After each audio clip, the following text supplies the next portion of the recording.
Shalom keluarga damai yang terkasih di dalam Tuhan. Bagaimana kabarnya pada saat ini? Puji Tuhan, kita percaya bahwa hidup kita ada di dalam kasih setia Tuhan. Keluarga damai, kita berjumpa kembali di dalam Renungan Samas, Senin 10 Juni 2024. Keluarga damai, mari kita menyiapkan hati, kita berdoa. Bapa Surgawi, sebentar kami hendak merenungkan firman-Mu. Kiranya Roh Kudus menolong kami, supaya kami dapat mengerti akan firman-Mu. Di dalam nama Tuhan Yesus kami berdoa. Amin. Keluarga damai, tema yang akan kita renungkan bersama adalah hamartia, yaitu doktrin tentang dosa. Firman Tuhan terambil di dalam 1 Yohanes 3 ayat yang keempat dan Roma 3 ayat 23. Saya membacakan di dalam 1 Yohanes 3 ayat yang keempat demikian. Setiap orang yang berbuat dosa melanggar hukum Allah, sebab dosa ialah pelanggaran hukum Allah. Di dalam Roma 3 ayat 23, karena semua orang telah berbuat dosa dan telah kehilangan kemuliaan Allah. Demikian firman Tuhan. Keluarga damai, ada banyak ayat firman Tuhan yang berbicara tentang dosa. Namun dua ayat di atas dapat dijadikan dasar kebenaran tentang doktrin dosa.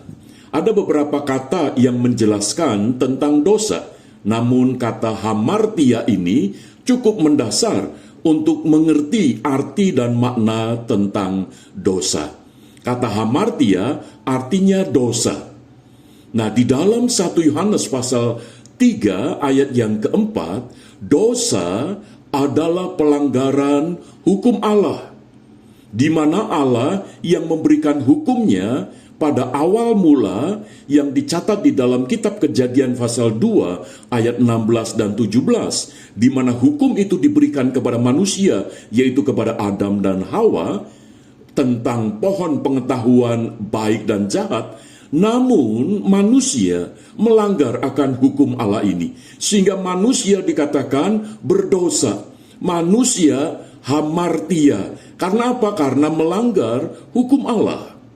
Nah, akibat daripada dosa inilah manusia mengalami kehilangan kemuliaan Allah. Itu yang dicatat di dalam Roma pasal 3 ayat 23 tadi, bahwa karena semua orang telah berbuat dosa dan telah kehilangan kemuliaan Allah. Artinya dosa itu membawa seseorang kehilangan kemuliaan Allah. Apa artinya? Manusia yang berdosa itu telah terpisah daripada Allah, sang sumber kehidupan. Maka manusia mengalami kematian. Manusia mengalami kebinasaan. Dan karena berdosa ini, manusia tidak bisa membersihkan dirinya dari dosanya. Manusia tidak bisa menyelesaikan, tidak bisa membereskan dosanya. Maka itu bagaimana caranya? Maka itu Tuhan Allah yang datang kepada manusia. Dia yang mengasihi manusia, karena Dia yang mencipta manusia. Maka Allah datang menjelma menjadi manusia di dalam Yesus Kristus. Maka itu Tuhan ketika datang menjelma menjadi manusia, Tuhan Yesus membereskan dosa manusia dengan cara Dia mati, Dia disalibkan sebagai ganti manusia yang berdosa.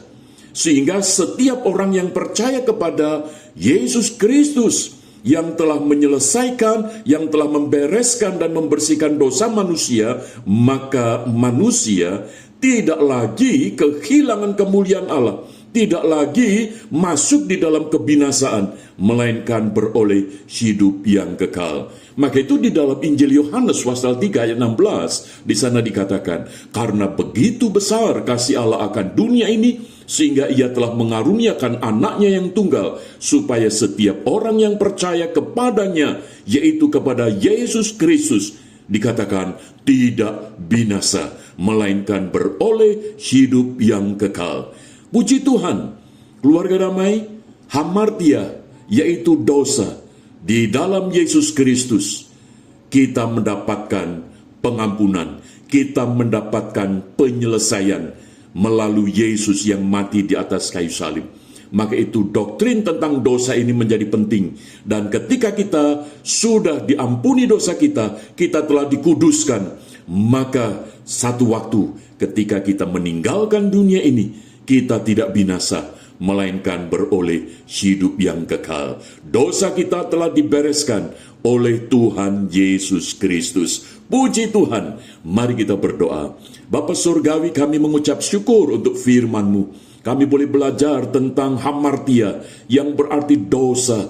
Kami bersyukur karena Tuhan Yesus telah mati di atas kayu salib, namun bangkit pada hari yang ketiga dan telah naik ke sorga, memberikan kepada kami hidup yang kekal. Terpujilah Engkau Bapa. Kami bersyukur untuk firman-Mu. Di dalam nama Tuhan Yesus kami berdoa. Amin.